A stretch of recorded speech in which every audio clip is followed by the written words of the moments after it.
SS news நேயர்களுக்கு வணக்கம். மக்கள் மத்தியிலே இன்றைக்கி ஒரு கருத்தை கேட்க போகிறோம். அதுக்கு மக்களுடைய பதில் என்னவா இருக்க போகுது என்று நம்ம தொடர்ச்சியாக பார்க்கலாம். அதாவது கேள்வி என்னென்னா, சார் இப்போ கரூர் சம்பவம் நடைபெற்றது பார்த்தீங்கன்னா 47 பேர் உயிரிழந்தாங்க. 47 பேர் உயிரிழந்ததுக்கு காரணம் வந்து திமுக அரசும் போலீஸும் தான் அப்படின்னு சொல்லி ஆதவ அர்ஜுனா அமைச்சர் சொல்கிறாரு. எப்படி பாருங்க? அது சிபிஐ கையில் இருக்குது. யாருன்னு அவங்க தீர்மானம் பண்ணி சொன்னாதான். திமுக காரணமா, இல்லை விஜயோட திட்டமிடாததா, அல்லது செந்தில் பாலாஜியோட தூண்டுதலா அப்படிங்கிறதெல்லாம் சிபிஐ கையில் இருக்குது. முன்னாடி பார்த்தீங்கன்னா செந்தில் பாலாஜி தான் காரணம்னாங்க. இப்போ ஆட்சிக்கு வந்த பேர் திமுக தலைவரும் போலீஸும் தான் காரணம்னு சொல்கிறாரு ஆதவ அர்ஜுனா. அது அரசியல்வாதிகள் அப்படி தானே நிறம் மாறுவாங்க. அந்த மாதிரி எப்பயுமே ஒருத்தங்க மேலே குற்றச்சாட்டு போடுறது வந்து என்னோட வரைக்கும் தவறு. குற்றச்சாட்டு பொறுத்த வரைக்குமே எல்லாருமே பொறுப்பேற்றுக்கணும்.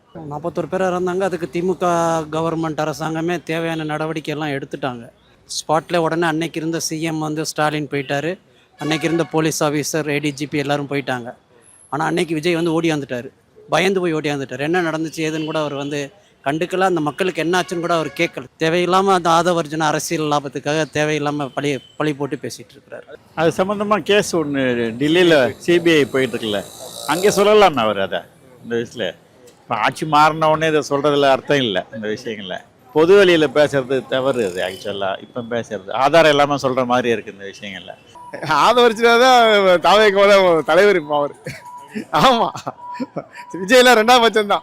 இப்போ அவர் தான் எல்லா முடிவும் எடுக்கக்கூடிய அவர் தான் இருக்கார். ஆதரிச்சுனா தான் இருக்கார். அதனால் அவர் பேச விட்டு பார்ப்பாங்க. அது சில நேரங்களில் நல்லதாக இருக்கும், சில நேரங்களில் அவருக்கே பாதகமாக அமையும். நீங்கள் இப்போ உங்களை சந்திக்க வர்றதுக்கு மாத்திரம் நீங்கள் 5000 பேர் போதுமா? திருச்சியில் நீங்கள் போய் நன்றி சொல்ல போனீங்கல்ல, அவங்களும் ரசிகர் தான், அவங்களும் மக்கள் தான், பொதுமக்கள் தான். 5000 பேர் தான் உள்ளே ஒரு அலோவ் பண்ணீங்கல்ல, அது எப்படி எந்த விதத்தில் நீங்கள் அலோவ் பண்ணுறீங்க? இப்போ உங்களுக்குன்னு ஒரு சம்பவம் வரும்போது அதை நீங்கள் ஃபாலோ பண்ணுறீங்களா? அதே அடுத்த அரசு இருக்கும் போதே நீங்கள் அதை ஃபாலோ பண்ணலை. ஐயா, கருத்துக்கள் பல விதமாக இருக்கும். அங்கே உண்மையாக நிகழ்ந்த நிகழ்ச்சி வந்து அவங்க அந்த டிபார்ட்மெண்ட்டுக்கு நிச்சயமாக போலீஸ்காரங்களுக்கு தெரியும். அவங்க மூலிமா எதுவுமே தப்பு தண்டா பார்க்குறது அவங்க வேலை, அவங்க தான் பார்க்கணும். இதை வந்து யார் மேலே திணிக்கக்கூடாது. மக்கள் கூட்டம் நடிகர் வேறு, அந்த நடிகரை பார்க்குறது கூட்டம் அழும்போது அந்த சின்ன பசங்க வேறு ரொம்ப ஆர்வம். இதுதான் முக்கிய காரணமே தவிர மற்றவங்க மேலே குற்றச்சாட்டு வைப்பது மகா தவறு. ஆக்சுவலாக அது முடிஞ்சே இவ்வளோ மாதம் ஆயிடுச்சு. திரும்ப மாற்றி இவங்க ப்ளேம் பண்ணிக்கிறாங்க. ஸோ அதை விட்டுட்டு இவங்க ஃபர்தராக என்ன பண்ண முடியுமோ அது பார்த்தா நல்லாயிருக்கும்னு நினைக்கிறேன். ஏன்னா அப்பத்துலேருந்தே அந்த டைம்லையும் சரி இப்போக்குமே சரி இவங்க அவங்கள ப்ளேம் பண்ணுறது, அவங்க இவங்கள ப்ளேம் பண்ணுறது, இப்படியே தான் போயிட்டுருக்கு. திடீர்னு 41 பேருக்கு அரசு பண்ணி கொடுக்குறீங்க. எவ்வளோ படித்த பிள்ளைங்க எவ்வளோ எக்ஸாம் எழுதி 10 வாட்டி 30 வாட்டி தோல்வி அடைஞ்சு இன்னும் எழுதிட்டு இருக்காங்க. அவங்களெலாம் கொடுக்காது இவங்களுக்கு கொடுக்கணும்னு தோணுது. இப்போ ரசிகர்களாக இருந்தால் எல்லாமே செஞ்சுருவீங்க. இப்போ போராட்டக்காரர்கள்லாம் தூக்கி சிறையில் அடிக்கணும், இல்லைன்னா அவங்களுக்கு எதுவுமே செய்யக்கூடாது. அந்த மனப்பான்மையை தானே நான் பார்க்குறது மாதிரி.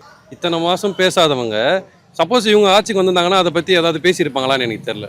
இவங்க சப்போஸ் திமுகவே ஆட்சிக்கு வந்திருந்தாங்கன்னா இதை பெரிய விஷயம் ஆக்கியிருப்பாங்களா? ஆக்கியிருக்க மாட்டாங்க. அதை எப்படி மூடி மறைக்க முடியுமோ அந்த அளவுக்கு பண்ணியிருப்பாங்களோன்னு எனக்கு தோணுச்சு.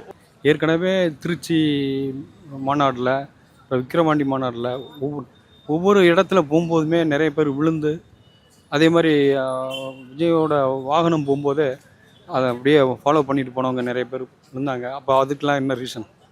ஆனால் அவர் பெருந்தன்மையாக தான் இருந்தார் முன்னாள் முதலமைச்சர். அன்னைக்கு நினச்சிருந்தா இவங்க மேலே கேஸ் போட்டு அரெஸ்ட் பண்ணிருக்கலாம்ல. போன ஆட்சி நடந்ததுனால அப்படி சொல்கிறாருன்னு நினைக்கிறேன். ஆனால் அது ஒரு பார்க்கல அது உண்மை மாதிரி தான் தெரியுது. ஏன்னா அவர் அவ்வளோ இடங்களில் பிரச்சனை பண்ணார், எதுவும் பிரச்சனை ஆகலை. அங்கே வரப்போ வந்துக்கிட்டு அவர் செந்தில் பாலாஜி பேரை சொன்னோடனே வந்துக்கிட்டு செருப்பை தூக்கி அடித்தாங்க. அதனால் அங்கே எதுவும் பிளான் இருந்திருக்குமான்னு ஒரு டவுட் இருக்குது. அமைச்சர் தான் அங்கே இருந்தார். ஸோ அவருடைய இடத்துல வந்து அவரை பற்றியே பேசணுன்னா அப்போ அதுக்கு அவர் எதனா அப்போசிஷன் பண்ணுறதுக்கு முயற்சி செஞ்சுருப்பார். அப்போது இந்த அளவுக்கு 41 பேர் டெத் ஆகிற அளவுக்கு அவங்களே எதிர்பார்த்துருக்க மாட்டாங்க. ஏதோ ஒரு கலவரம் பண்ணணும்னு நினச்சிருக்கலாம். அது வந்து அவங்கள மீறி இது நடந்திருக்கு. அதை என்ன பண்ணுறதுன்னு தெரியாமல் அந்த சமயத்தில் அவங்க வந்து ரெஸ்பான்ஸ் எல்லாம் கொடுத்தது நம்ம எல்லாம் பார்த்தோம். திமுக தலைவரும் காவல்துறையும் தான் பொறுப்பா? திமுக தலைவரும் அதுக்கு டைரெக்டாக பொறுப்பேற்றுக்க முடியாது, ஆனால் இன்டைரக்டாக நம்ம சொல்லலாம். அதே போல் அந்த கரூர் மக்கள் விட்ட சாபத்தினால தான் திமுக தோல்வி அடைஞ்சிருக்கு, திமுக தலைவரும் தோல்வி அடைஞ்சிருக்காருன்னு ஆதவ அர்ஜுனா சொல்கிறாரு. அப்படி கரூர் மக்கள் சாபமிட்டா ஜெயிச்சிருந்தது திமுக வரல, அங்கே ஜெயிச்சது அதிமுக. அங்கே தாவேக்க ஜெயிக்கலை. எப்படி எடுத்துக்கிறது? அப்போ மற்ற இடத்துலலாம் யாரும் சாபம் விடலையா? அப்போ ஜெயிச்சவங்கலாம் என்ன பண்ணியிருக்கிறாங்க? What Arjun speaks is utter nonsense. ஆதவுக்கு ஒன்றும் இல்லை பிரதர். அவர் வாயை தந்தாலும் போய் தான் சொல்கிறாரு. இதில் உண்மையெல்லாம் பேசுறது எல்லாம் கிடையாது. இவர் வந்து ரீல்ஸை பார்த்துட்டு பேசுகிற ஒரு அமைச்சராக தான் நான் பார்க்குறேன். வார்த்தை விடும்போது சுத்தமாக பேசுனா பிரச்சனை வரும், வார்த்தை விட்டு மாட்டிக்கூடாது. பெரியார பகுத்தறிவுவாதி பெரியாரை கூட வச்சுருக்காங்க அவங்க நினைக்கிறேன். அது நல்லா இருக்கு அவங்க சொல்கிறது. பெரியாரை தூக்கி போட்டுட்டாங்க, எங்கேருந்து பகுத்தறிவு இது மாதிரி பேசுறதுலாம். அப்போ அதெல்லாம் நம்பிக்கை இருக்கான்னு அவங்களுக்கு அரசியல்வாதி. சாபம்ங்கிறது அப்படி பார்த்தா அவர் நலத்திட்டங்களை அந்த தொகுதியில் நிறைய செஞ்சிருக்காரு. இது ஏதோ அரசியல் சூழ்ச்சிகள் காரணமாக அவர் தோற்கப்பட்டிருக்கார், அவ்வளோதான். நல்லா தெரியுது. யார் சாபமெல்லாம் கிடையாது ப்ரோ. ஏன்னா நமக்கே தெரியும் ஸ்டாலின் அவரோட தொகுதி வந்து சூப்பராக பண்ணியிருந்தாருன்னு தான் நம்ம எல்லாரும் சொல்லுவாங்க. ஏன்னா சிஎம்மோட தொகுதியாக இருந்துச்சு. இருந்தாலும் தோத்துட்டாருன்னா மக்களோட அந்த ஏதோ ஒரு கோபம் அந்த ஊழலில் இருந்துச்சு இல்லை, அந்த விஷயங்கள்லாம் நிறைய இது பண்ணிட்டு இருந்தாங்க. அந்த டைமில் நல்லா போயிட்டு இருந்துச்சு. ஸோ அதனால தான் ரீசனாக இருக்கும், மற்றபடி ஒன்றும் இல்லை. அப்போ கரூரில் வந்து யார் ஜெயிச்சது? ஆக்சுவலாக ஏடிஎம்கே தான் ஜெயிச்சது. அந்த மாதிரி கணக்கு இல்லை. அதனால இந்த ஒரு இதனால கரூருக்குன்னு இல்லை, ஜனங்க ஓவராலாகவே வந்து ஜனங்க வந்து ஒரு கட்டத்துக்கு மேலே சலிச்சு போயிட்டாங்க தான் நினைக்கிறேன். சரி ஓகே, ஒரு என்னதான் இப்போது ஏன்னா ஒரு ஸ்ட்ராங்கான ஆப்போசிட் பார்ட்டி ஏடிஎம்கே டிஎம்கே தவிர ஒன்று வரவும் விடலை.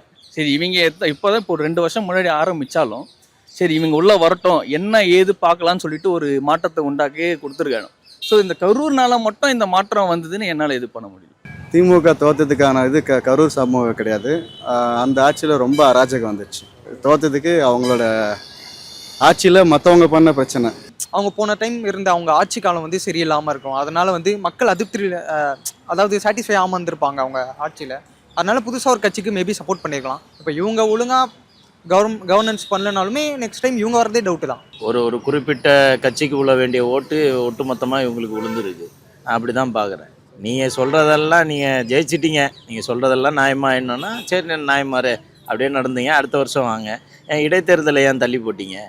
சாபமா என்னன்னு தெரியல. கர்மாவை நம்புகிறேன். கர்மா வந்து எல்லாருமே நம்புவோம். நம்ம பண்ணுறது தான் நம்மளுக்கு திருப்பி நடக்கும். கரூர் மக்கள்னால அவர் தோத்தாரா என்னன்னு தெரியல. பெரம்பூர் மக்களால் தான் அவர் தோத்தார், கொளத்தூர் மக்களால் தான் அவர் தோத்தார். ஏன்னா அவர் வாக்கு கேட்க போகும்போது ஒரு வயசான அம்மா மூதாட்டி அவர்கள் வந்து என்ன பண்ணுறாங்கன்னா ஒரு மனுவை எடுத்து வந்து கிட்ட போகிறாங்க. வாக்கு கேட்க தானே போகிறீங்க, அப்போ அந்த தொகுதியில் என்னென்ன பிரச்சனை, எந்தெந்த மக்களுக்கு என்னென்ன பிரச்சனை கேட்க வேண்டிய வேலை தான் அவரோட வேலை. அந்த அம்மாவை தள்ளி விட்டுட்டு அந்த அம்மாவை மூஞ்சி கூட பார்க்காம போனார். அப்போ அந்த அம்மாவோட கண்ணீருக்கு பதில் தான் அவரோட தோல்வியாக நான் நினைக்கிறேன், வேற ஒன்றுமே இல்லை. மொத்தத்தில் ஸ்டாலின் தோற்றதுக்கும் அவங்க ஆட்சி போனதுக்கே அவங்க நிர்வாகம் டோட்டல் நிர்வாகம் தான் காரணம். ஒழிய கரூர் பிரச்சனை வந்துட்டு முக்கியமாக காரணமாக இருந்திருக்கு.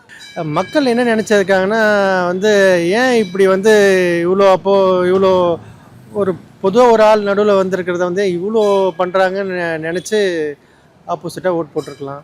சாபம்லாம் சொல்ல முடியாது. சாபம்லாம் இந்த காலத்தில் இந்த சர்வைவல் ஆஃப் தி ஃபிட்டஸ்ட்டு. இப்போ அவங்களுக்கு எப்படின்னாலும் அவங்க தக்க வச்சுக்கிறதுக்கு அவங்க கொஞ்சம் போராட்டம் தான் இருப்பாங்க. மக்கள் அவங்களோட ரசிகர்கள் அது இது கட்சியில் ஆதரவு இருக்குது, போடுறாங்க, ஜனங்கள் ஓட்டு போட்டிருக்காங்க. இருந்தாலும் அவங்களுக்கு இது அவங்களுக்கு இண்டிவிஜுவலாக அவங்களுக்கு இல்லை. அதனால் அது தக்க வச்சுக்கிறதுக்காக இது மாதிரி குற்றச்சாட்டுகள் சொல்லி அந்த எம்எல்ஏங்களை கொண்டு வர்றதுக்கு முயற்சி பண்ணுறாங்க. அதுக்கெல்லாம் அவரை கொஞ்சம் ஆக்ரோஷமாக செயல்படுறாரு. ஏன்னா மெஜாரிட்டி கம்மியாக இருக்கிறதால, மைனாரிட்டியாக இருக்கிறதால. முன்னாள் அமைச்சர் திமுக அமைச்சர் அனிதா ராதாகிருஷ்ணன் வந்து இன்னைக்கு கைது பண்ணியிருக்காங்க. விஜயை பற்றி அவதூறாக பேசிட்டாரு அப்படின்னு சொல்லிட்டு, இது சரின்னு நினைக்கிறீங்களா? என்னோட அண்டர்ஸ்டாண்டிங் என்னன்னா, ஒரு ஜனநாயக ஒரு டெமோக்ராட்டிக் கண்ட்ரி அப்படின்னு வரனாலே நமக்கு right to speech, right to ஆக்ட்னு எல்லாமே இருக்குது. ஸோ நமக்கு அந்த உரிமை இருக்குது. ஒரு கவர்மெண்ட்டை பற்றி நம்ம நல்லதாகவும் சொல்லலாம், அவங்க கீழே இருக்கிற குற்றங்களையும் வெளிப்படுத்தியும் செய்யலாம். பட் தனிப்பட்ட காரணத்தை சொல்லக்கூடாது. முதலமைச்சரை பற்றி அவர் சரி பண்ணலன்னா அவர் நல்லா இல்லைன்னு சொல்லலாம். அது எல்லாரும் பொதுமக்களுக்கு எல்லாருக்குமே இந்த உரிமை இருக்குது, ஓகேங்களா? ஆனால் தனிப்பட்ட தாக்கம் பண்ணக்கூடாது. இப்போ அவங்களோட பர்சனலை நம்ம அஃபெக்ட் பண்ணக்கூடாது. அவங்களோட கவர்மெண்ட்டை நம்ம குறை சொல்லலாம்.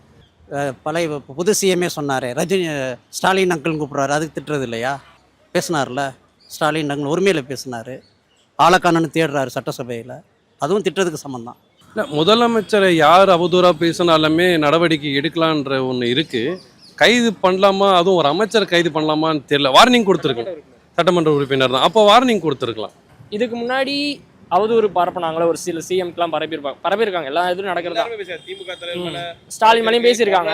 ஆனால் விஜய் அவர்கள் பற்றி பேசுறது ரொம்ப ஓவராக இருக்கும்னு தோணுது எனக்கு. விஜய் வந்து ஸ்டாலின் அவர்களை கலாய்க்கிறதும் உதயநிதி அவர்களை கலாய்க்கிறதும் பார்த்தீங்கன்னா பொலிட்டிக்கல் கிரவுண்ட்ஸில் இருக்குது. ஆனால் when it comes to Jason சஞ்சா இருக்கட்டும், அவங்க பசங்களை பற்றிலாம் கலாய்க்கிறது பார்த்தீங்கன்னா இது பொலிட்டிக்கல் கிரவுண்ட்ஸில் இல்லை. ஸோ அது வந்து பர்சனல் அட்டாக்காக தான் எடுத்துப்பாங்க.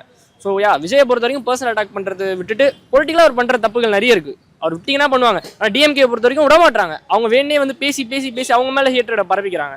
ஸோ பொறுமையாக இருந்து அவர் என்ன பண்ணுறாரு அரசியல்னு பார்த்துட்டு அவர் மேலே கருத்து வச்சிங்கன்னா டெஃபினட்டாக நல்லாயிருக்கும். இதுக்கு முன்னாடி பொதுவாக அவதூறு வழக்குகளுக்கு இந்த மாதிரி அரெஸ்ட் வரைக்கும் போனதில்லை. பட் இது போகக்கூடாதுன்னு இல்லை. ஒரு கட்டுப்பாடு இல்லாமல் விமர்சனங்கள் போகும்போது, அத்துமீறல்கள் போகும்போது, அவதூறுகள் போகும்போது இந்த மாதிரி ஏதாவது ஒரு கடிவாளம் தேவைப்படுது. ஒரு சிலர் அதாவது பழி வாங்கணும்னு நோக்கத்தோடு இருக்கிறவங்க அதிகாரம் கையில் இருக்கும்போது ஆடுவாங்க பிரதர். அது மாதிரி ஆடுறாரு தான் நான் பார்க்குறேன். அவ்வளோதான். ஆடு, நீங்கள் எவ்வளோ ஆடுறியா ஆடு. காலம் ஒரு காலம் அப்படியே இருக்காதுல்ல. நீங்கள் இப்போ அதிகாரத்தில் இருக்கீங்க, அதிகாரத்தில் எத்தனை கட்சிகள் இருக்குது, அந்த கட்சியில் ஒன்று வந்துச்சுன்னா உங்களை அது மாதிரி ஒடுக்குனா என்ன ஆகும்? இருக்குல்ல, ஒரு சட்டமன்ற உறுப்பினரை போய் கைது பண்ணுறீங்க, சரி அவர் தவறு செஞ்சிட்டார், கோர்ட்டில் போய் நிறுத்துங்க. இல்லை இப்போ வழக்கு போடுங்க, அதை சந்திக்கிட்டோம், அவர் வக்கீலை வச்சு சந்திக்கிட்டோம். இல்லை இப்போ உடனடியாக கைது பண்ணி ஆகணும்னா இங்கே ஒன்றும் இல்லை, திமுக டம்மி ஆயிடுச்சு, அதிமுக டம்மி ஆயிடுச்சுன்னு ஒரு பிம்பத்தை அவங்க உருவாக்குறாங்க தாவேக்கா. இவர் இது ஆதரிச்சு ஸ்டாலின் இருக்கும்போது ஸ்டாலின் எவ்வளோ ஒருமையில் பேசினார். அப்போ அந்த நேரத்தில் அவங்க எந்த கட்சி நடவடிக்கை எடுத்தாங்களா? எவ்வளோ எதிர்க்கட்சி தலைவர்லாம் கூட அவங்க கண்டனம் தெரிவித்தாங்க, இந்த மாதிரி ஆதரிச்சா பேசக்கூடாது அப்படின்னு. இது பழிவாங்கல் நடவடிக்கை தான் இது. எதிர்கட்சியாக வரும்போது அப்படி, ஆளுங்கட்சியாக வரும்போது இப்படி மாறி மாறி பேசிக்க வேண்டியது. அரசியல் இப்போ தானே கற்றுக்கிருக்காங்க, அவங்களுக்கு அது நடக்கும். அவங்க பார்ட்டியில் அவங்க என்ன பண்ணாங்க, எல்லாத்தையுமே அவங்க கொஸ்டின் கேட்டுட்டு தானே இப்போ இருக்கிற பார்ட்டி இது பண்ணணும். 50 days கூட ஆகலை, அதுக்குள்ளே நீ இதை பண்ணுற அதை பண்ணுறன்னு நிறைய கொஸ்டின்ஸ் தான் ரைஸ் ஆகுது. கைது பண்ணணும்னா எல்லாரையும் பண்ணணும், பின்னாடி திரும்பி பார்த்தா யாருமே இருக்க போகிறது இல்லை. எல்லாரு மேலேயும் எல்லாத்து ஒரு பிரச்சனைகளோ குறைபாடுகளோ இருக்க தான் செய்யுது. அதெல்லாம் தாண்டி இப்போ சேஞ்சபிளாக நடக்குதா அப்படின்றத பார்க்குறது நல்ல விஷயமா இருக்கும். அதாவது எல்லா அரசியல் கட்சி எல்லாரையுமே விமர்சனம் பண்ணிடுறாங்க. எல்லா அரசியல் கட்சிகளும் விமர்சனம் பண்ணியிருக்காங்க. அதுக்கு வந்து நம்ம உடனே அரெஸ்ட் பண்ணணுங்கிறது தவறு தான். இந்த மாதிரி எப்போவும் அவதூறாக பேசினதுக்கு அதிக நாளுக்கு நடந்தது கிடையாதுன்னு நினைக்கிறேன்னு சொல்லுது. சடனாக ஆயிருக்கு. ஆனால் அந்த மாதிரி ஒரு நீதிமன்றம் கண்டிக்கத்தான் செய்யணும். இன்றைக்கி சிஎம்ஐ பேசுவாப்புல, நாளைக்கு பிஎம்ஐ பேசுவாப்புல, நாளைக்கு சுப்ரீம் கோர்ட் நீதியே பேசலாம். அதனால் கொஞ்சம் அவங்களும் ஒரு பதவியில் இருக்கிறவங்களுக்கு பதவிக்கு ஒரு மரியாதை கொடுக்கணும். கைது பண்ண சரி. ஏன்னா இது போல முன்னாள் முதலமைச்சர்களும் சரி, அமைச்சர்களும் சரி, எதிர்கட்சி தலைவர்கள் எல்லாரும் மேலேயும் வழக்குகள் இருக்குது, அவதூறு வழக்குகள் இருக்குது. ஆனால் இதற்கு யாரையும் கைது பண்ணதில்லை. ஆனால் இவங்க உடனடியாக நடவடிக்கை எடுக்கிறாங்களே கைது பண்ணுறது. அது ஒரு உள்நோக்கத்தோடு தான், ஒரு உள்நோக்கத்தோடு தான் அவரை அனிதா கிருஷ்ணன் ஒரு அவரோட ஈகோ டச் பண்ணியிருக்கு. அதனால தான் கைது பண்ணியிருக்காங்க. ஆனால் அது பண்ணணும். அது இல்லைன்னா மேடைக்கு மேலே ரொம்ப யாரை பேசினாலுமே ஒரு அவங்க பதவிக்குன்னு ஒரு மரியாதை கொடுக்கணும். ஸ்டாலின் அவர் இருக்கும்போது, முதலமைச்சர் இருக்கும்போது அவர் எந்த இவங்கள வந்து ஃபேமிலியை பற்றி இழிவாக பேசின மாதிரி நம்மளுக்கு தெரியல. பவரில் இருக்கும்போது இப்போ ஒரு சிஎம் ஒருத்தர் இருக்கிறாரு, அவருக்கான ஒரு மரியாதை எல்லாரும் கொடுக்கணும் இல்லையா? இது ஒரு மாற்றமாக இருக்கட்டுமே. இதுக்கப்புறம் யார் அவதூறு பண்ணாலுமே கைது நடவடிக்கை தான் எடுப்போம், கேஸ் மட்டும் போட மாட்டோம். கேஸ் மட்டும் தானே போட போகிற அப்படின்ட்டு யார் வேணாலும் அவதூறு பேசலாம். இதுக்கப்புறம் பேசினா கைது பண்ணுவோம் அப்படின்ற ஒரு சட்டம் வந்தால் அது நல்லது தானே. யார் வேணாலும் யாரும் அவதூறாக பேச முடியாதுல்ல. இது ஒரு நல்ல விஷயமா நான் நினைக்கிறேன்.